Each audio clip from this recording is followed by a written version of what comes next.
Today, the word Aryan is loaded with all sorts of negative connotation, largely due to Nazi ideology. Aryans have become associated with racial hierarchies that consider white, blonde, blue-eyed peoples superior. This served as a very useful propaganda tool for couching racist sentiments and seeming historic realities. However, it is not factual.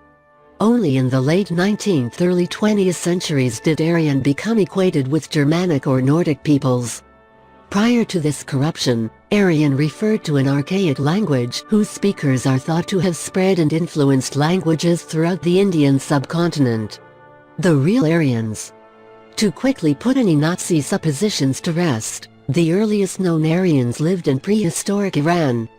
These people migrated to northern India sometime around 1500 BC. Previous inhabitants of the Indian subcontinent called these newcomers arya. The English Aryan comes from this Sanskrit word. Interestingly, the term has a cognate in the Persian language, eran. This word is a source of the modern country name, Iran. The Indus Valley civilization was highly developed before the Aryans arrived. Some evidence suggests that the Indus Valley civilization had social conditions comparable to Sumeria and even superior to the contemporary Babylonians and Egyptians via Latti, 2013. Religions had arisen around 5500 BC, farming communities around 4000 BC, and urban living around 2500 BC. The area reached its peak in 2000 BC. Starting in approximately 1500 BC, nomadic cattle herders from Central Asia began to cross the Hindu Kush Mountains and to settle in the verdant Indus Valley. These nomads were, of course, the Aryans. Popular myth has it that the Aryans were unstoppable invaders, proto-Mongols, who took over the Indian subcontinent and led the Indus Valley civilization to collapse. There is not much evidence to support this theory. Rather, it seems that over time the Aryans filled the void left by the collapse of the Indus Valley civilization. Archaeological evidence shows that the societies were decaying in 1800 BC, most likely due to changes in river patterns. Some researchers argue that the Saraswati River dried up. Others say it became prone to catastrophic flooding. Students of environmental science will know that these scenarios are not mutually exclusive. Whether by floods, droughts, or invasion, the agricultural practices that originally enabled the Indus people to flourish were disrupted. Thereafter, the economies and societal orders built on that agriculture also crumbled. The evidence supporting the decline of the Indus River civilization is compelling. Writing started to disappear, standardized weights and measures used for trade and taxation purposes fell out of use, the connections with the Near East were interrupted, and some cities were gradually abandoned. Via Latti, 2013. Shortly thereafter, the Aryans entered the scene. Soon, their language, agricultural, and animal husbandry practices became ascendant. The Kingdom of Aryan. There is little evidence to speak of what the Kingdom of Aryan was like.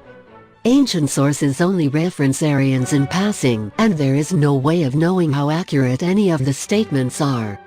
For example, the Greek historian Herodotus, describing the people of Media, writes, "The Medes were called anciently by all people Aryans. But when Media, the Colchian, came to them from Athens, they changed their name." Such is the account which they themselves give. Herodotus, 2013. This is not very helpful in understanding the character of Aryan people. An equally sketchy account of ancient Aryan legitimacy is the Zoroastrian religion. The term Aryanavaya, which translates as Aryan expanse, refers to the mythical homeland of the Iranian people and is supposed to be the center of the world. This engenders the term with a certain amount of respectability, but still does not really give any racial or hierarchical meaning to it. Elsewhere, Persian kings like Darius the Great and Xerxes are described as Aryans of Aryan stock. This most likely refers to the original Aryans coming from Central Asia. Possibly due to Zoroastrian influences on Vedic religions, the terms Arya and Anarya are used in a moral sense, as to distinguish proper behavior from improper behavior. An Aryan thus was one who lived according to his or her dharma. It is not clear if this word derives from a tribal name, but it is clear as to how this designation could begin to take on connotations of nobility and superiority. Aryan becomes distorted. In the Indian epic the Ramayana, Ravana refers to himself as Arya. This could be because he is part of the highest caste or because he acts honorably.